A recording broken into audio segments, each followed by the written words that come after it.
에덴 동산에서 아담과 하와를 유혹해서 범죄하도록 하는 일에 성공했던 사탄은 그 후로 오늘 이 시대까지 사람들을 유혹하는 일을 중단하는 일이 없습니다. 한 사람에게 한 번만 찾아가서 유혹을 하고 중단하는 것이 아니라 끊임없이 유혹을 하고 또 유혹을 합니다. 그러므로 우리 주 예수님께서는 우리들에게 기도를 가르쳐 주시면서 그 기도 가운데 마태복음 6장 13절을 통해서 우리를 시험에 들게 하지 마시옵고 다만 악에서 구하시옵소서. 나라와 권세와 영광이 아버지께 영원히 있사옵나이다. 아멘. 이렇게 기도하도록 하셨습니다. 우리를 시험에 들게 하지 마시옵고, 현대어 성경은 이 부분을 이렇게 번역해 줍니다. 우리를 유혹에 빠지지 않게 하시고 악에서 구하소서. 나라와 권세와 영광이 영원토록 아버지의 것입니다. 아멘. 아무리 세상에 살아가는 동안에 사단이 온갖 유혹의 유혹을 거듭한다고 해도 하나님 그 유혹에 빠지지 않게 도와주십시오. 유혹에 빠지지 않게 도와주십시오. 이렇게 기도를 하라고 하신 겁니다. 우리가 잘 알다시피 사탄은 우리를 죄로부터 구원하려고 오신 예수님까지도 유혹하기 위해서 찾아갔습니다. 마지막 유혹까지 말씀으로 넉넉히 이기신 주 예수님께서는 마태복음 4장 10절 11절을 통해서 이에 예수께서 말씀하시되 사탄아 물러가라, 기록되었을 때 주 너희 하나님께 경배하고 다만 그를 섬기라 하였느니라. 이에 마귀는 예수를 떠나고 천사들이 나와서 수종드니라. 이렇게 표현됩니다. 아무튼 에덴 동산 이후에 계속해서 유혹에 유혹을 더하는 사탄으로 인하여 이 땅에 살아가는 수많은 사람들이 하나님의 백성으로서 걸어가는 그 삶의 길에서 넘어지고 실패하고 죄의 길로 돌아서고 멸망의 길로 갔습니다. 그 가운데 한 사람이 아간이라고 하는 사람입니다. 여호수아와 더불어 약속의 땅에 들어간 아간이라고 하는 사람이 여리고성을 점령할 때에 사탄은 또다시 그 아담과 하와에게 했던 것처럼 하나님이 주신 말씀을 무시하도록 만들고 눈에 보이는 재물을 가지고 유혹을 했습니다. 우리는 그 결과를 너무나 잘 압니다. 사탄의 유혹에 미혹된 결과는 멸망입니다. 멸망입니다. 예수님께서는 그렇게 사탄의 유혹을 따라 걷는 길에 대해서 마태복음 7장 13절 14절을 통해서 좁은 문으로 들어가라. 멸망으로 인도하는 문은 크고 그 길이 넓어 그리로 들어가는 자가 많고 생명으로 인도하는 문은 좁고 길이 협착하여 찾는 자가 적음이라. 이렇게 표현을 해 주셨습니다. 사탄의 유혹을 따라가는 것, 멸망으로 인도하는 문으로 들어가는 것 참 크다, 쉽다는 거예요.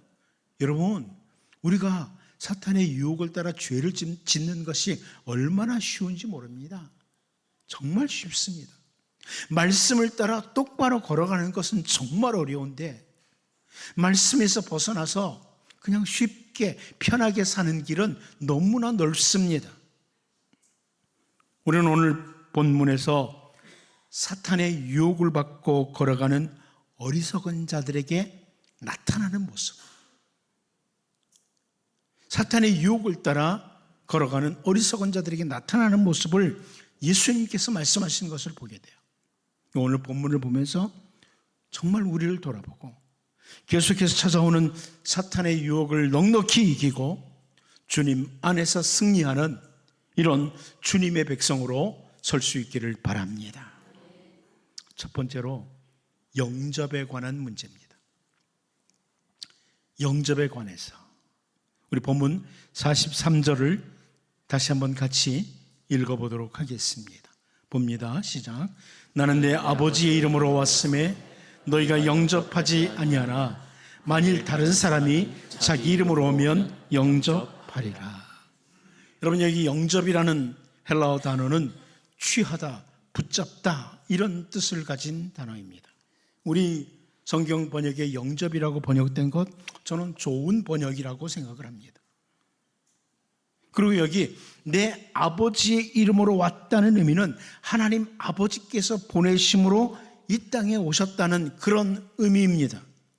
그러면 이 말씀은 예수님께서 성부 하나님 아버지의 이름으로 하나님 아버지께서 보내심으로 이 땅에 오셨는데, 사람들이 예수님을 붙잡고 예수님을 받아들이는 이 일을 하지 않았다는 거예요.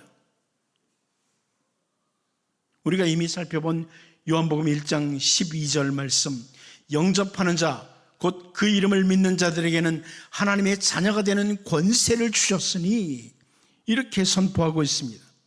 하나님 아버지께서 보내신 그 아들 예수 그리스도를 영접하는 자는, 예수님의 이름을 믿는 자들에게는 하나님의 자녀가 되는 권세를 주셨다, 이렇게 말씀합니다. 자, 이렇게 우리가 하나님 아버지께서 보내신 자, 하나님 아버지께서 보내신 것들, 이런 것들을 받아들이고 영접하지 않을 때 오늘 본문에서 예수님께서 말씀하신 것처럼 다른 사람이 자기 이름으로 오면 영접한다는 겁니다. 하나님이 보내신 것을 받아들이지 않으면 다른 것들을 받아들인다는 거예요. 그 말씀입니다. 북이스라엘의 아합 왕 때죠. 아합 왕이 남쪽 유다의 여호사밧에게 길앗 라모스를 차지하기 위해서 전쟁에 함께 갑시다, 이렇게 제안을 합니다. 길앗 라모스를 차지하기 위해서 전쟁에 함께 갑시다, 이런 제안을 합니다. 그때 여호사밧 왕은 열왕기상 22장 5절을 통해서 여호사밧이 또 이스라엘의 왕에게 이르되 청하건대 먼저 여호와의 말씀이 어떠하신지 물어보소서, 그럽니다. 전쟁을 하려고 하면 먼저 하나님께 물어봐야 되지 않겠습니까? 이런 말이에요. 그랬더니 아합 왕이 선지자를 불러 모았는데 한 400명쯤 몰랐습니다. 그리고 그 400명쯤 되는 선지자들에게 내가 길앗 라모스로 가서 싸우랴 말랴 하고 질문을 합니다. 그때 400명가량이 되는 선지자들, 그들이 싸우러 가십시오, 하나님께서 그 길앗 라모스 성읍을 당신에게 넘기실 겁니다, 이들이 동일하게 이야기를 했습니다. 그런데 그 말을 듣는 여호사밧 왕은 이 400명가량이 되는 선지자들의 말을 신뢰할 수가 없는 거예요. 뭔가 좀 이상한 거예요. 이 선지자들이 이상한 거예요. 그래서 혹시 또 다른 선지자는 없습니까? 하고 묻습니다. 그리고 우리가 잘 아는 것처럼 이물라의 아들 선지자 미가야가 2명의 왕 앞에 나오게 됩니다. 이 미가야 선지자는 하나님이 보내신 올바른 선지자였습니다. 하나님이 보내신 올바른 선지자였는데, 이 미가야 선지자가 뭐라고 말하냐면 온 이스라엘이 목자 없는 양같이 산에 흩어지게 될 것이다, 자, 이렇게 말을 합니다. 다시 말하면 이 전쟁에서 실패한다는 거, 당신 죽는다는 거죠. 그런데 아합 왕은 이 하나님이 보내신 선지자의 말을 받아들이지는 않습니다. 하나님이 보내신 선지자의 말을 받아들이지 않고 정말 오늘 본문에서 예수님이 말씀하신 것처럼 각자 자기 이름으로 온 거짓 선지자들의 말을 받아들이는 거예요. 그리고 전쟁하러 나갑니다. 그 결과는 미가야 선지자의 선포대로 죽음이었습니다. 멸망입니다. 우리 다시 여호수아 때에 그 아간에게 한번 시선을 돌려보려고 합니다. 하나님께서 이스라엘 공동체 그리고 온 이스라엘 백성들에게 주신 말씀이 있었습니다. 하나님이 주신 말씀. 그런데 이 아간이라는 사람은 하나님께서 주신 말씀을 받아들이고 마음의 간직을 하지는 못하는 거예요. 그러니까 재물이라는 유혹 앞에 무너지고 마는 거예요. 하나님이 보내신 말씀을 받아들여야 되는데 받아들이지 못하니까 재물 앞에 무릎을 꿇는 거예요. 유혹 앞에 무릎을 꿇는 거예요. 오늘 본문을 통해서 예수님께서 하나님 아버지의 이름으로 오신 예수님, 하나님이 보내신 분을 영접하지 못하는 유대인들이 자기 이름으로 사람이 오면 영접한다, 이렇게 말씀하신 걸 보면서요, 언제나 우리는 하나님이 보내신 분, 하나님이 보내신 말씀, 하나님이 보내신 것들을 잘 받아들이는 이런 주의 백성이 되어서 거짓된 것들에게 미혹되지 않는 신실한 주님의 백성으로 살 수 있기를 바랍니다. 두 번째는 영광입니다. 첫 번째가 영접에 관한 문제였다면 두 번째는 영광에 관한 문제입니다. 우리 본문 44절을 같이 한번 다시 읽어보도록 하겠습니다. 봅니다. 시작. 너희가 서로 영광을 취하고 유일하신 하나님께로부터 오는 영광은 구하지 아니하니 어찌 나를 믿을 수 있느냐. 이 구절을 쉬운 성경이 이렇게 번역을 해줍니다. 너희는 너희끼리 영광 받는 것을 좋아하면서도 하나님께로부터 오는 영광을 얻는 일에는 힘을 쓰지 않으니 너희가 어떻게 나를 믿을 수 있겠느냐. 이렇게 번역을 해주었습니다. 사람들끼리 받는 영광, 이걸 좋아하고 하나님께로부터 오는 영광을 얻는 일에는 힘을 쓰지 않는다. 유명한 스트레이언이라는 분이 이 부분에 대해서 이렇게 설명합니다. 당시 유대인들이 성경을 연구하는 것을 통해서 자기들의 지적인 뛰어난 능력을 서로에게 나타내고 사람들끼리 서로 영광을 얻는 모습이다, 이렇게 표현해 줬습니다. 무슨 말이냐면 유대인들이 율법을 연구하고 율법을 해석해 가면서 자기들의 실력, 자기들의 성경 능력을 과시하게 되고 결국 사람들에게 서로 영광을 얻는 이런 일을 추구하게 되었다, 이 말씀입니다. 이 유대인들이 율법 연구로 인한 명성 추구, 그리고 더 나아가서 율법 준수를 통해서 얻는 명성 추구를 중요하게 여겼다는 겁니다. 우리들은 다른 사람들하고 달라. 우리는 성경을 참 많이 잘 알고 있어.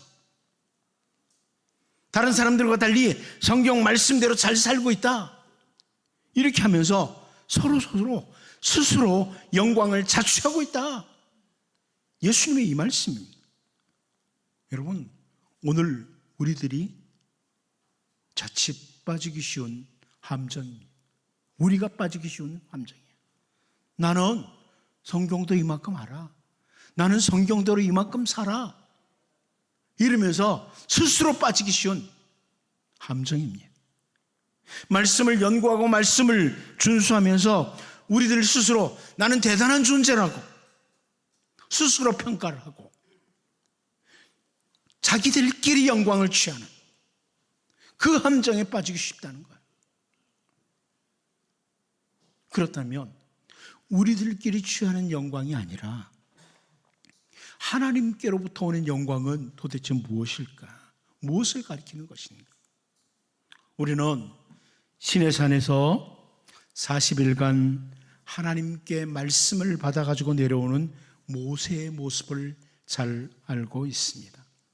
출애굽기 34장 29절을 보면 모세가 그 증거의 두 판을 모세의 손에 들고 시내산에서 내려오니 그 산에서 내려올 때 모세는 자기가 여호와의 말하였음으로 말미암아 얼굴 피부에 광채가 나나 깨닫지 못하였더라, 이렇게 말씀을 하고 있습니다. 모세가 40일 동안 시내산에서 하나님과 가깝게 교제를 하는 사이에 자신도 모르게 하나님의 영광이 그 얼굴에 반영되고 있었다.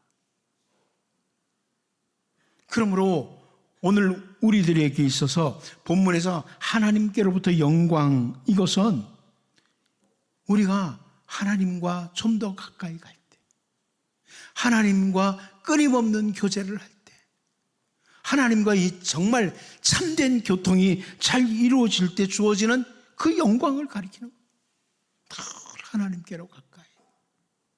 가까이 갈 때 우리에게 임하는 영광이죠. 우리는 그 헨리 젤리 목사님이 작사한 찬송가 445장을 잘 압니다. 대산을 넘어 험곡에 가도 빛 가운데로 걸어가면 이라는 찬송. 근데 이 찬송가 후렴 부분 보면 하늘의 영광 나의 맘속에 차고도 넘쳐. 바로 이런 거죠. 하나님께로 가까이 가면 하늘의 영광이, 하나님의 영광이 우리에게 임한다는 겁니다.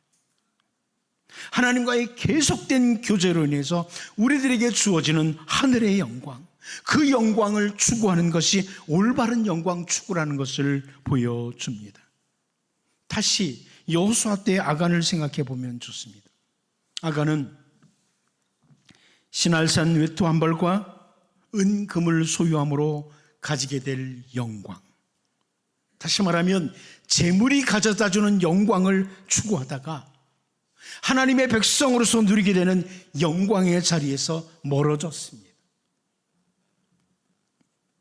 오늘도 사탄은 우리를 향해서 끊임없이 거짓된 영광을 추구하도록 던져줍니다. 마태복음 4장 8절 9절을 보면 마귀가 또 그를 데리고 지극히 높은 산으로 가서 천하만국과 그 영광을 보여 이르되 만일 내게 엎드려 경배하면 이 모든 것을 내게 주리라, 이렇게 말을 합니다. 예수님을 향해서도, 예수님께도 거짓된 영광을 보여주면서 유혹을 했던 게 마귀입니다. 예수님에게도 거짓된 영광을 보여줬어요. 이 세상에는 사탄이 던져주는 이 거짓된 영광을 얻기 위해서 참 분주하고 소란하고 바쁜 사람들로 가득 차 있습니다. 거짓된 영광을 얻기 위해서. 심지어 그리스도인이라고 하는 사람들도 하나님께로부터 오는 영광, 하나님과 끊임없는 교제로 인해서 오는 그 영광이 아니라 헛되고 거짓된 영광, 사탄이 던져주는 일시적인 영광을 추구하는 사람들이 너무나 많습니다.